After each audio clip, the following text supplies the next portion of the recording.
এবার দুদকের জালে আটকা পড়লেন একসময় স্বাস্থ্যমন্ত্রী ও সাবেক সংসদ সদস্য শেখ ফজলুল করিম সেলিম। বিভিন্ন উন্নয়ন কাজে হাজার হাজার কোটি টাকার কমিশন বাণিজ্য পরিচালনা করতেন তিনি। এর মাধ্যমে ১৩০০ কোটি টাকা লুটপাটের অভিযোগ উঠেছে তার বিরুদ্ধে। শেখ পরিবারের প্রভাব কাজে লাগিয়ে গত ১৫ বছরে উন্নয়ন কাজে নিয়মিত কমিশন বাণিজ্য করে গেছেন তিনি। সুনির্দিষ্ট একটি অভিযোগ আমলে নিয়ে শেখ সেলিমের বিরুদ্ধে অনুসন্ধানের সিদ্ধান্ত নিয়েছে দুদক।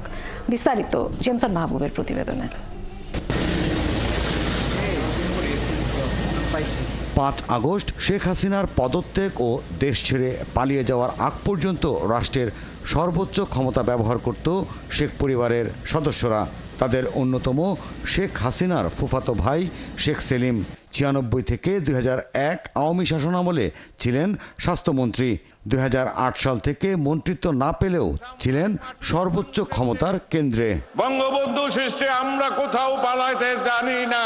পট পরিবর্তনের পর টেন্ডার সিন্ডিকেটের নিয়ন্ত্রণের অভিযোগ আসে শেখ সেলিমের বিরুদ্ধে।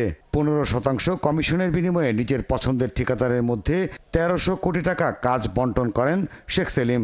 ৫ আগস্ট ভাঙচুরের পর শেখ সেলিমের বনানীর বাড়ি থেকে উদ্ধার করা হয় গোপালগঞ্জের ১২টি, খুলনার ৩টি, রাজশাহীর ২টি, নাটোর, চুয়াডাঙ্গা, টাঙ্গাইল, হবিগঞ্জ, ফরিদপুর, ময়মনসিংহের ১টি করে প্রকল্পের কাগজপত্র। ছিল কাজ পাওয়া ঠিকাদারদের নাম, ছিল কোন কাজে কত কমিশন পাবে তারও তথ্য। জনাব শেখ সেলিম ক্ষমতার অপব্যবহার এবং বিভিন্ন অনিয়ম ও দুর্নীতির মাধ্যমে দেশের বিভিন্ন স্থানের ১৩০০ কোটি টাকার টেন্ডার কাজে পছন্দের ঠিকাদারের নিকট হইতে 10% হইতে 15% হারে কমিশন গ্রহণপূর্বক কার্যাদেশ প্রদানের অভিযোগের বিষয়ে অনুসন্ধানের সিদ্ধান্ত গৃহীত হয়েছে। এদিন বাংলাদেশ ব্যাংকের সাবেক ডেপুটি গভর্নর এস.কে. সুর ও তার পরিবারের বিরুদ্ধে নতুন করে মামলা করেছে দুদক। স্ত্রী, সন্তান সহ তার বিরুদ্ধে ৩ মামলায় ১১ কোটি টাকা অবৈধ সম্পদ অর্জনের অভিযোগ আনা হয়েছে। জ্ঞাত আয়ের উৎসের সাথে অসঙ্গতিপূর্ণ সম্পদ অর্জন এবং বুক দখলে রাখার অপরাধ অনুসন্ধানকালে প্রমাণিত হয়েছে।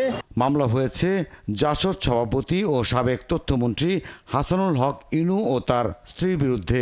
৬ কোটি টাকা অবৈধ সম্পদ অর্জনের অভিযোগে ইনু দম্পতির বিরুদ্ধে মামলা করেছে দুদক।